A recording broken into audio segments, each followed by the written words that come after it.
Romanos capítulo 4. Abraão como exemplo de fé. Do ponto de vista humano, Abraão foi o fundador de nossa nação. O que descobriu ele? Se suas boas obras o tivessem tornado justo, ele teria motivo para se vangloriar, mas não perante Deus. Pois as Escrituras dizem: Abraão creu em Deus e assim foi considerado justo. O salário daquele que trabalha não é um presente, mas um direito. Contudo, ninguém é considerado justo com base em seu trabalho, mas sim por meio da sua fé em Deus, que declara justos os pecadores. Davi também falou a esse respeito, quando descreveu a felicidade daqueles que são considerados justos, sem terem trabalhado para isso. Como são felizes aqueles cuja desobediência é perdoada, cujos pecados são cobertos. Sim, como são felizes aqueles cujo pecado o Senhor não leva mais em conta. Por acaso essa bênção é apenas para os judeus ou se estende também aos gentios incircuncidados? Já dissemos que Deus considerou Abraão justo por meio de sua fé. Mas como isso aconteceu? Ele foi considerado justo somente depois de ter sido circuncidado ou antes disso? Está claro que foi antes de ele ser circuncidado. A circuncisão era um sinal de que Abraão já possuía fé e de que Deus já o havia declarado justo, mesmo antes de ele ser circuncidado. Portanto, Abraão é o pai daqueles que têm fé, mas não foram circuncidados. Eles são considerados justos por causa de sua fé, e Abraão também é o pai daqueles que foram circuncidados, mas somente se tiverem o mesmo tipo de fé que Abraão tinha antes de ser circuncidado. A promessa de que Abraão e seus descendentes herdariam toda a terra não se baseou em sua obediência à lei de Deus, mas sim no fato de ele ter sido considerado justo quando teve fé. Portanto, se a herança prometida é apenas para aqueles que obedecem à lei, a fé é desnecessária e a promessa anulada, pois a lei traz ira sobre aqueles que tentam obedecer a ela. A única forma de não quebrar a lei é não ter lei nenhuma para quebrar. É por isso que a promessa vem pela fé, para que ela seja segundo a graça, e assim alcance toda a descendência de Abraão. Não somente os que vivem sob a lei, mas todos que têm fé como a que teve Abraão. Pois ele é o pai de todos que creem. Conforme aparece nas Escrituras, eu o fiz pai de muitas nações. Isso aconteceu porque Abraão creu no Deus que traz os mortos de volta à vida e cria coisas novas do nada.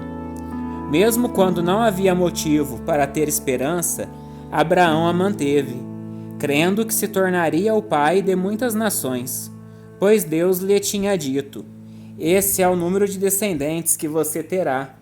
E sua fé não se enfraqueceu, embora ele soubesse que aos 100 anos, seu corpo, bem como o ventre de Sara, já não tinham vigor.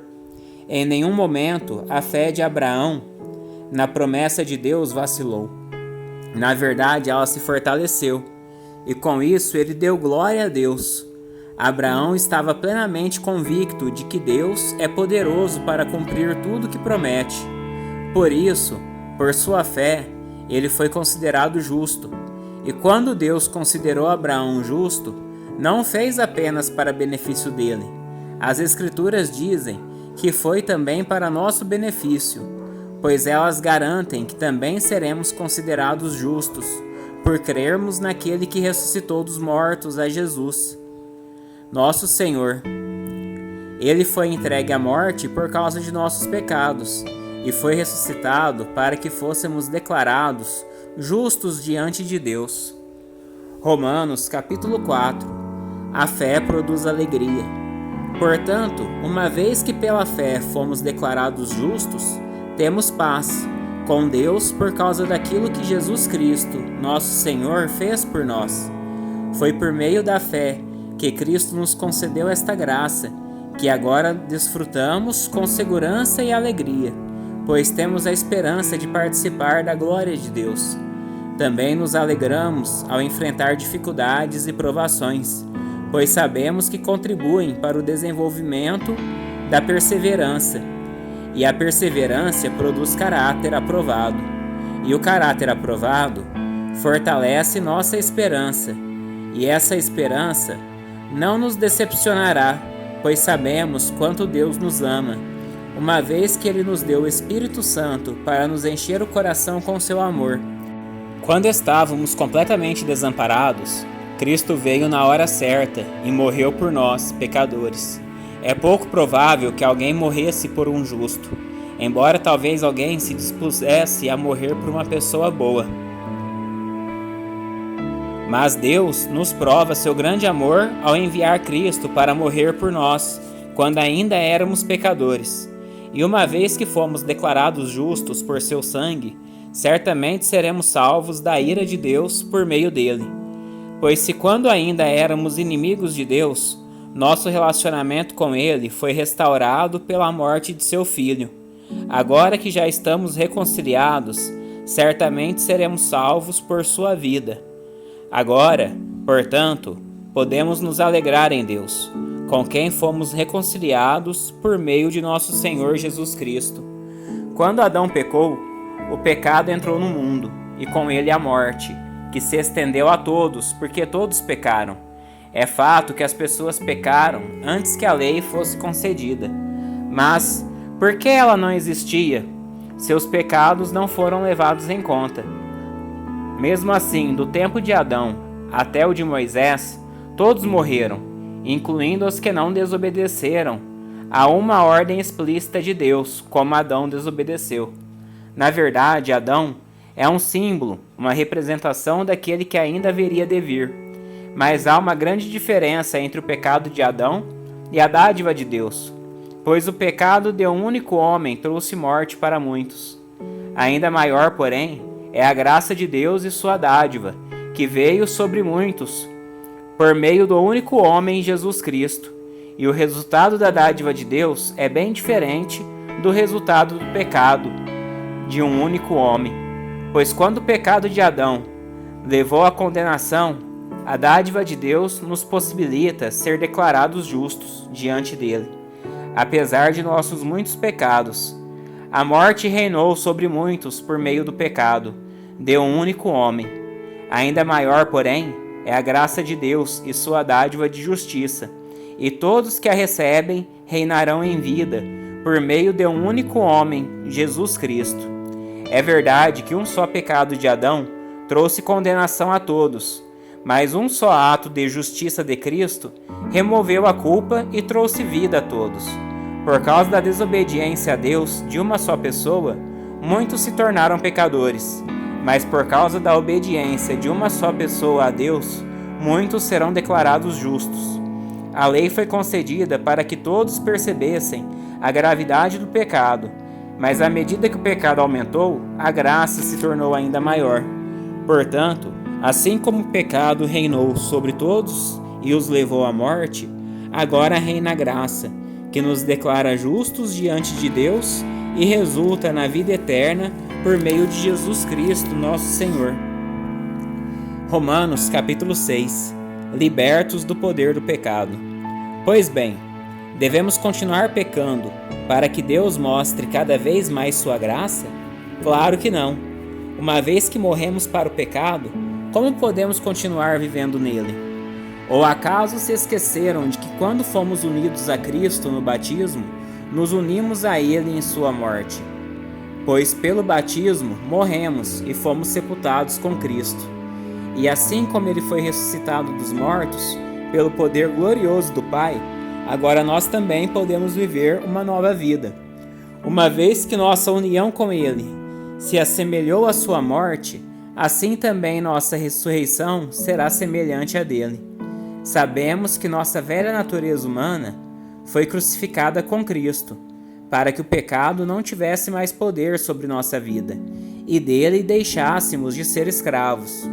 Pois quando morremos com Cristo, fomos libertos do poder do pecado. Então, uma vez que morremos com Cristo, cremos que também com ele viveremos. Temos certeza disso, pois Cristo foi ressuscitado dos mortos e não mais morrerá. A morte já não tem nenhum poder sobre ele. Quando ele morreu, foi de uma vez por todas, para quebrar o poder do pecado. Mas agora que ele vive, é para a glória de Deus. Da mesma forma, considerem-se mortos para o poder do pecado e vivos para Deus em Cristo Jesus. Não deixem que o pecado reine sobre seu corpo, que está sujeito à morte, cedendo aos desejos pecaminosos. Não deixem que nenhuma parte do seu corpo se torne instrumento do mal, para servir ao pecado, mas em vez disso, entreguem-se inteiramente a Deus, pois vocês estavam mortos e agora têm nova vida. Portanto, ofereçam seu corpo como instrumento para fazer o que é certo para a glória de Deus. O pecado não é mais seu senhor, pois vocês já não vivem sob a lei, mas sob a graça de Deus. Pois bem, uma vez que a graça nos libertou da lei, quer dizer que podemos continuar pecando? Claro que não. Vocês não sabem que se tornam escravos daquilo a que escolhem obedecer? Podem ser escravos do pecado, que conduz à morte, ou podem escolher obedecer a Deus, que conduz à vida de justiça. Graças a Deus, porque antes vocês eram escravos do pecado, mas agora obedecem de todo o coração a este ensino que lhes transmitimos. Estão livres da escravidão do pecado e se tornaram escravos da justiça. Uso o exemplo da escravidão para ajudá-los a entender isso tudo, pois sua natureza humana é fraca. No passado, vocês se deixaram escravizar pela impureza e pela maldade, o que os fez afundar ainda mais no pecado. Agora devem se entregar como escravos à vida de justiça, para que se tornem santos. Quando eram escravos do pecado, estavam livres da obrigação de fazer o que é certo. E qual foi o resultado? Hoje vocês se envergonham das coisas que costumam fazer, coisas que acabam em morte. Agora, porém, estão livres do poder do pecado e se tornam escravos de Deus. Fazem aquilo que conduz à santidade e resulta na vida eterna, pois o salário do pecado é a morte, mas a dádiva de Deus é a vida eterna em Cristo Jesus, nosso Senhor.